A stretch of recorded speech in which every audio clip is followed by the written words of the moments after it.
Hey everyone, welcome back to my channel. In today's video, I will be showing you how I sketch and paint this little bookshop in Penang. As usual, I will provide links to all the materials that I use down in the video description below. But what I find most important for this style of sketching is to, number one, always use waterproof ink, and number two is to use good quality watercolor paper, no matter if it's in a sketchbook or a loose sheet.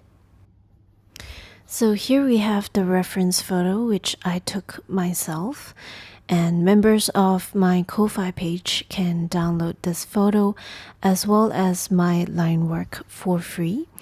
And for this photo, I really liked the big tree behind the bookstore, which I will try to include. But since I will only be doing a small sketch, I will be adjusting some of the dimensions a little to fit everything on this small page. So I plan to do this sketch quick and loose, and I will just try and capture an impression of the place instead of trying to make it really accurate and to record down every single detail.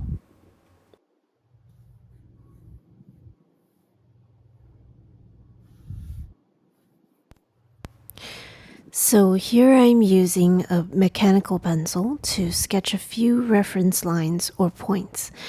And I will only be doing that for the bookstore, so we have a sort of idea where the building will be on the page. So that will make things a little bit easier.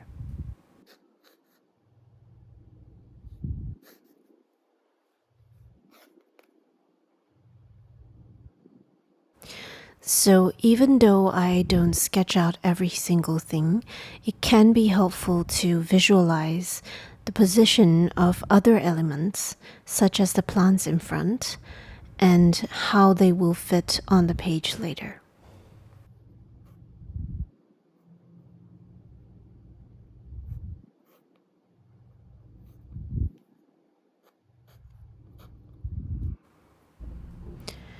Alright, so very quickly we are done with our rough pencil guide. I will be using this Sakura Micron pen size 05 to do the inking, and it has a slightly thicker tip than I normally use for sketches of this size. I normally like to use 04 or 03, so we shall see what kind of difference changing the pen size can have on the outcome.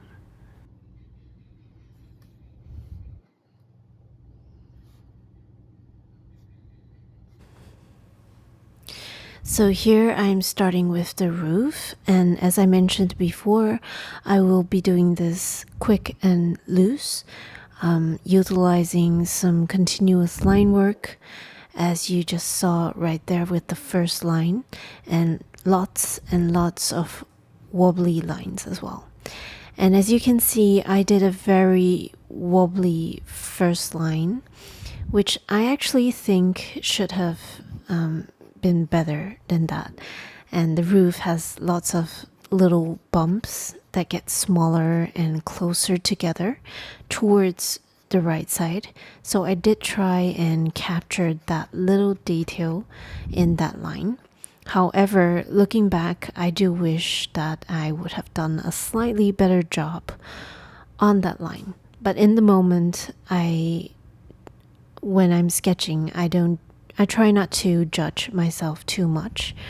I focus on, keep going, keep moving, just do it loosely and quickly. My intention is not to be super, lifelike. I'm just trying to capture what I see and to just keep moving and be as loose as I like. It may not come out very pretty at first, but one line is actually a very small part of the whole sketch.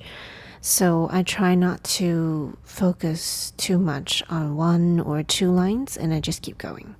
so that I don't get discouraged too fast, because if you sketch like this, it's I think for someone who is a perfectionist, it will probably be very hard, because everything is full of imperfections from the get-go.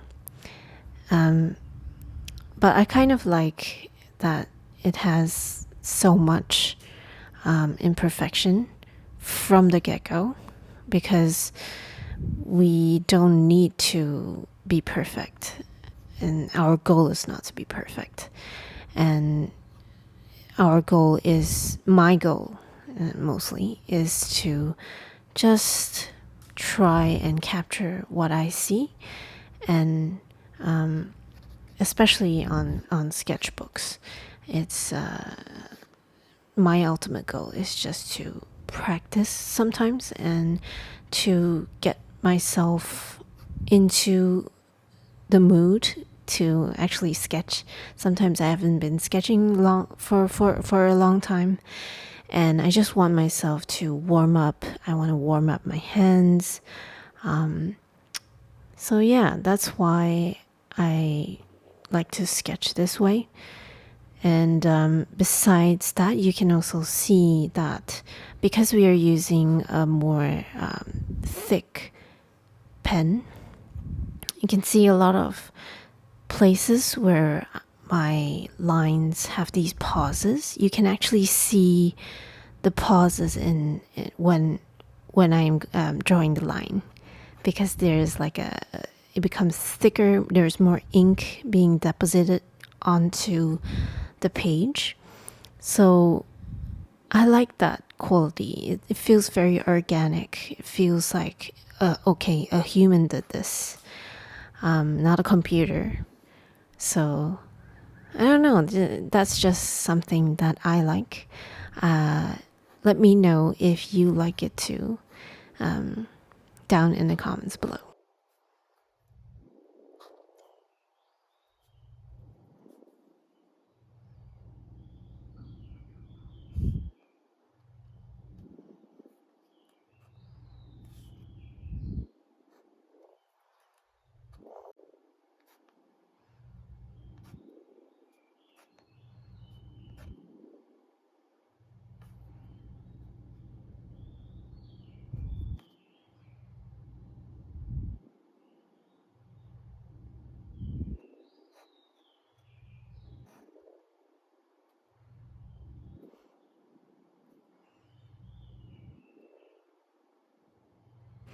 So as I'm sketching the lines here, I am being careful to stop where I estimate the plants will be in front of that shop. Because plants are more organic in shape, of course, sometimes I prefer to sketch the plants first before I fill in the other areas next to the plants.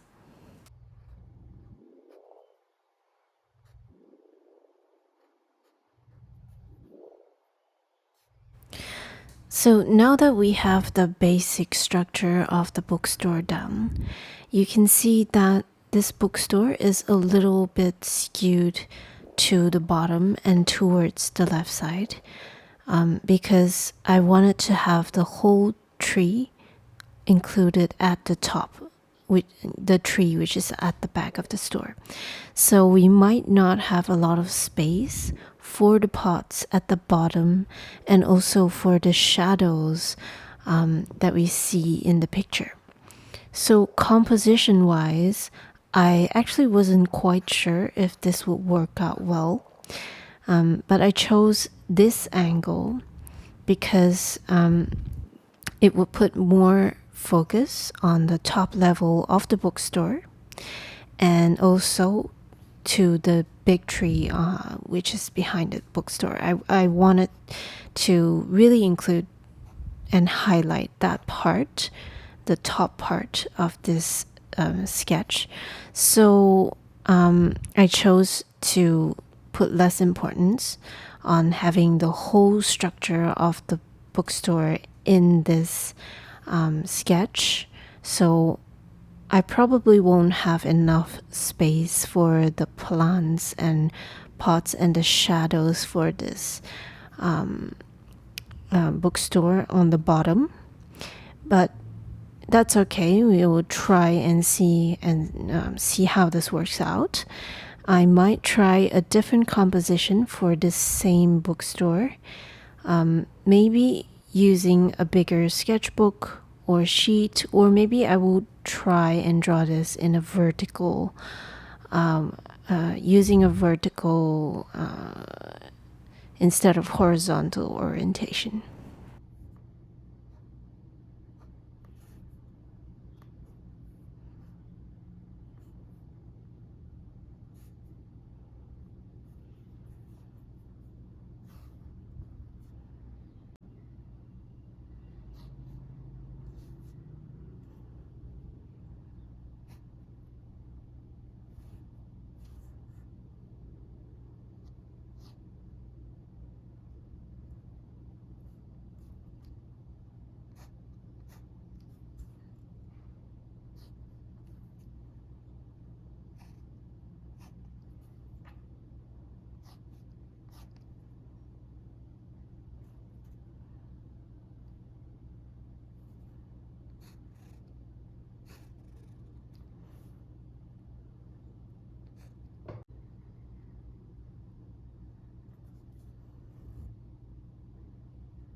Now let's move on to those potted plants. So we have a big variety of shapes here. Sometimes I practice the movements with my hand and wrist first, like so. So I'm basically getting the flow of things, and we don't need to draw every single leaf and stem, just a few will do.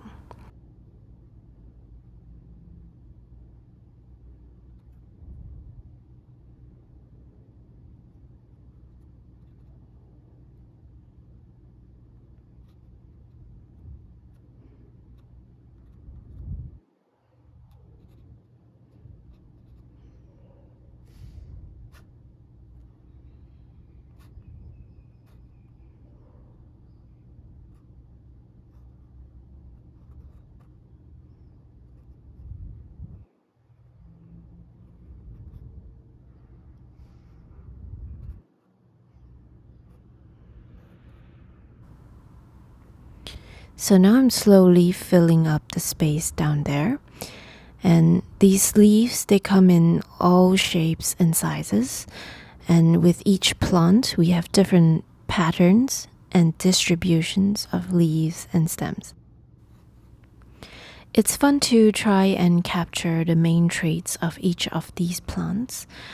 And just getting a few important things in makes it look similar to the reference. So I like to pay attention to things like the shape, especially the overall shape and silhouette of a plant or a bush or a tree, the distribution of leaves and stems.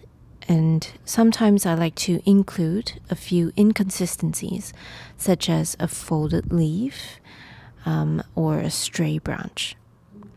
So you don't really need to trace each and every leaf to make up a whole plant or tree.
Alright, so now moving on to the windows on the top floor.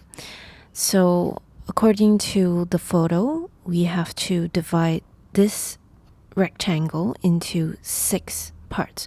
So what I do is I divide it up in the middle first, and then it becomes easier to estimate and to sketch 3 windows on the left and on the right of that mark.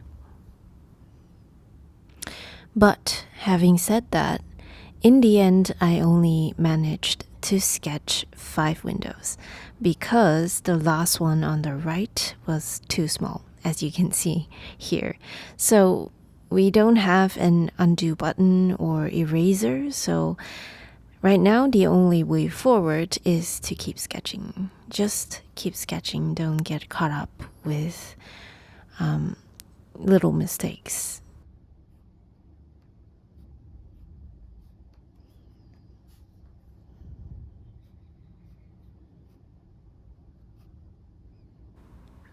Alright, now I'm very quickly sketching those stacks of books, and I personally love seeing tons of books stacked up or lined up on shelves. It reminds me of peaceful times reading for hours. Also, why I love visiting bookstores like this, because I can just spend hours there and browse through books and, buying books as well. So, yeah, that's part of the reason why I chose this subject as well. I used to be able to sit down and read for hours, but it's something that I don't do anymore, sadly, because there's just too many distractions. And it gets really hard to just sit there and read without getting distracted by my phone, etc. But luckily, I can still find time to sketch and paint, sometimes for hours if I'm lucky. And that is one of the only things that can give me a mental break from everything else that's going on.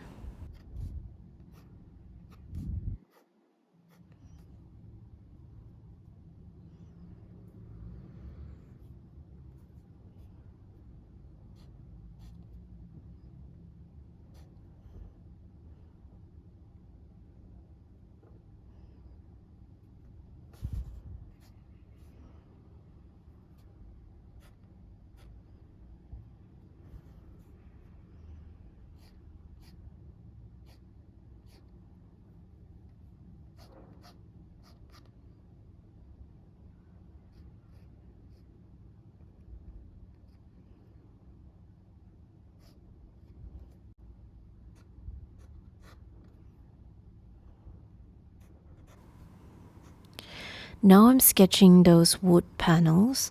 Again, I'm not sketching each piece of wood, but just putting down some slightly haphazard strokes to give people the impression of that wood and texture.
And finally, we are sketching the big tree at the back. And for something like this, I like to sketch out the whole silhouette, and at the same time I'm keeping in mind to vary up the angles and sizes of those leaves that are poking out, and also to break up the silhouette a little.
Alright, so we are done with the line work. For watercolors, I'll be using Winsor & Newton Sketchers Pocket Box, and I've been using this a lot recently. I haven't been experimenting much with new watercolors, to be honest, so it's just more comfortable to use the same basic stuff. So the first color is yellow ochre. And I usually start with yellow if needed, because yellow is usually very light and more difficult to get in onto that page, into that sketch or painting, once you have other layers of colors. So it definitely, of course, depends on what kind of painting you're doing as well.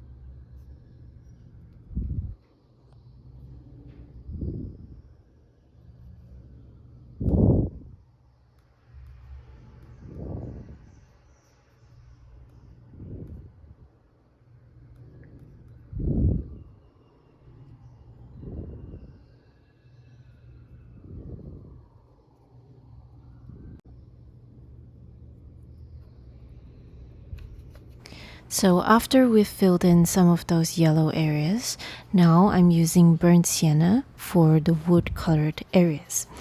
And I'm using a filbert brush, and I'm trying to paint this area to make it seem like there is some wood texture. So I'm leaving some white space as well for highlights.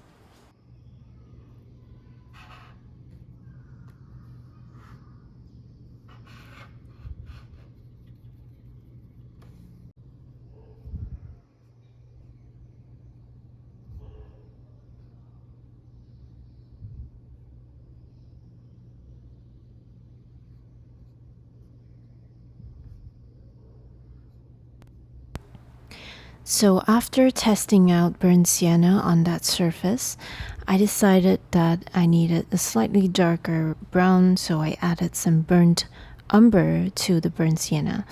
And now that is the resultant color, and we have a little bit of variation, especially on the left side of those wood panels. And you can see that I am really painting not in one stroke. I am trying to leave a lot of white spaces and to preserve the white of the page.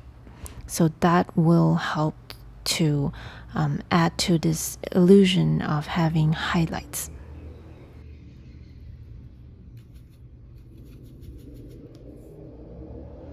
Here I'm adding more burnt umber to really darken the left side especially, and to create more of a variation in those wood panels.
Right now I am mixing sap green and yellow ochre to paint those plants at the bottom.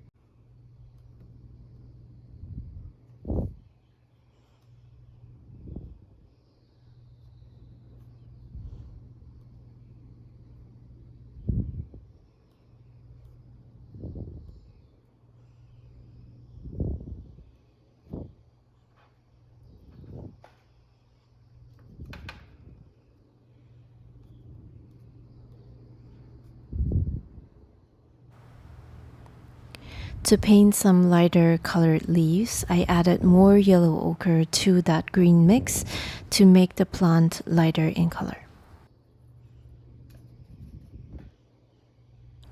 After that, I added more sap green for a second layer of darker green. These are for the shadows. So right now we are only playing with the ratio of sap green and yellow ochre. So with these two paints only, we can create quite a large range of tones.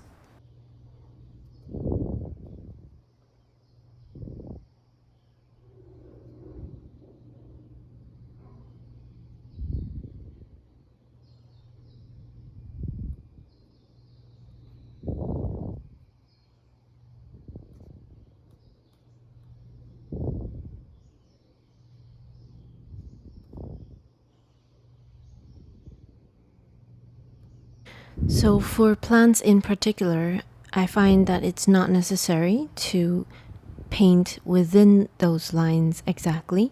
Sometimes you can just go over the lines outside, add more leaves which don't have any outlines. And also, I find that it's better to leave some white space or unpainted areas here and there. And these, as I mentioned before, serve as highlights.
Next, to paint even darker shadows for those plants, I'm adding ultramarine to that green mix so that we have a much darker green, and I'm using that only for the darkest areas.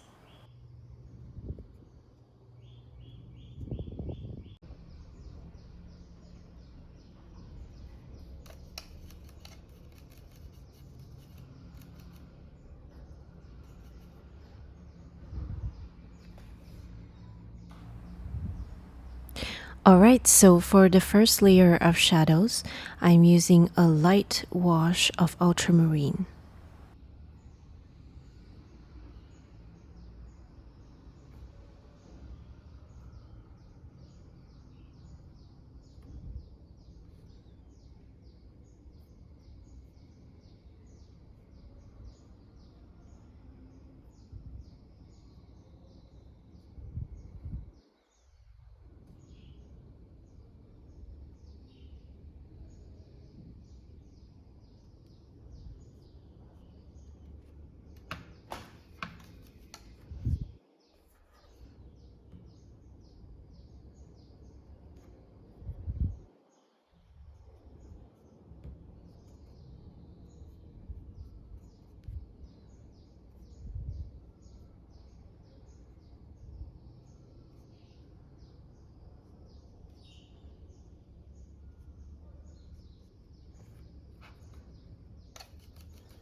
So for the window, I'm starting by adding some ultramarine to that top left corner.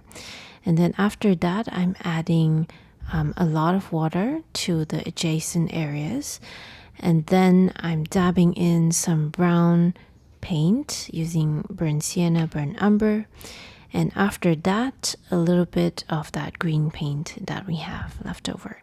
So it seems like the window is actually reflecting the colors from other objects around it. So this is just the first layer for that window. It doesn't need to be perfect. And we will come in later with much darker shadows.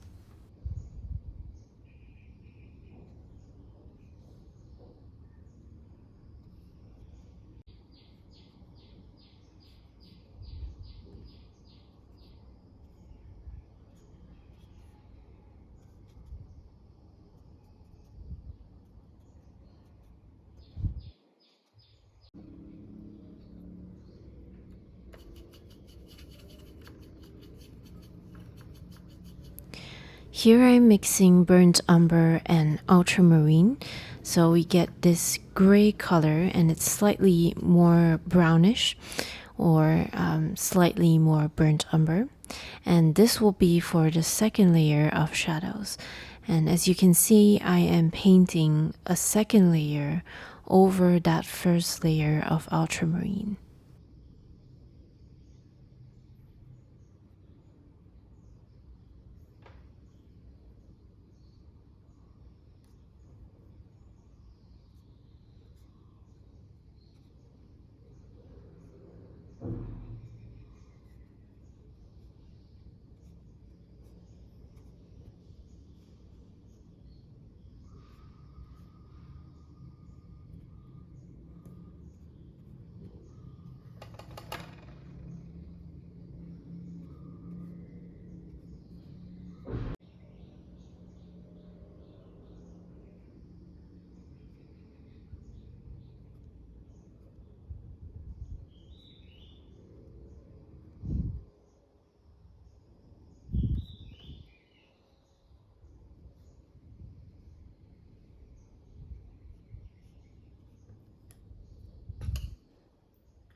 onto the pots. I'm using pure burnt sienna, and I will also be using burnt sienna to add some color and or saturation to some other areas as well, because right now it looks to me as if other areas need more saturation, more color, more of that reddish brown.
Alright, so now I'm going to be painting that big tree behind, and I wanted a brighter tree with brighter leaves because it's more in the sun.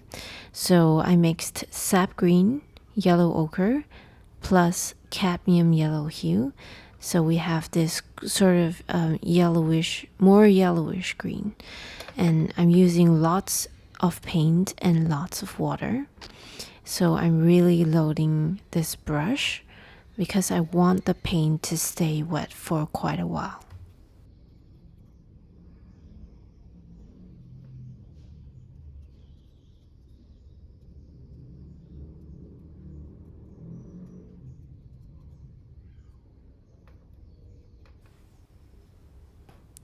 Next, I'm adding more sap green to the mix, and I'm dabbing in those areas which should be in shade. So you can see that the two different greens are mixing together on the page because the paint is still wet.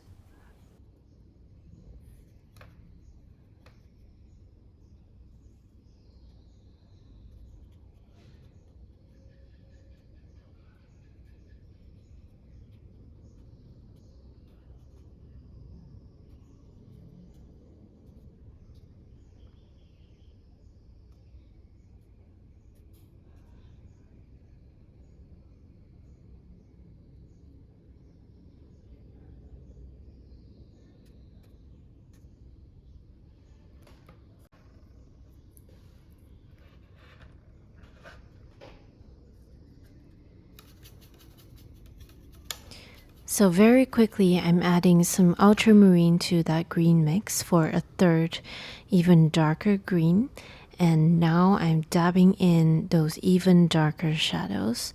And look at how the paints kind of mix together because the paint on the page is still wet. So we are able to have this wet on wet technique. So this sketchbook is also tilted, so paint will flow downwards once you apply it to the page.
So now I'm going to darken the shadows by adding another layer of that gray color, which is a mixture of burnt umber and ultramarine.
Alright, so now we're done with the shadows, and I'm adding some cadmium yellow here and there, and that sort of brightens things up a little bit.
And we are done.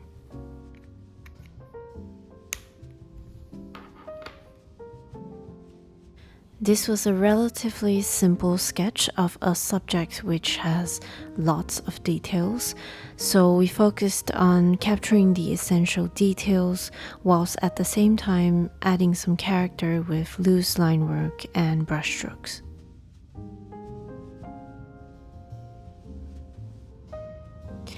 I hope you enjoyed this video. Do remember to like, comment, and subscribe if you found it helpful to you. Thank you so much for watching. I'll see you in the next one.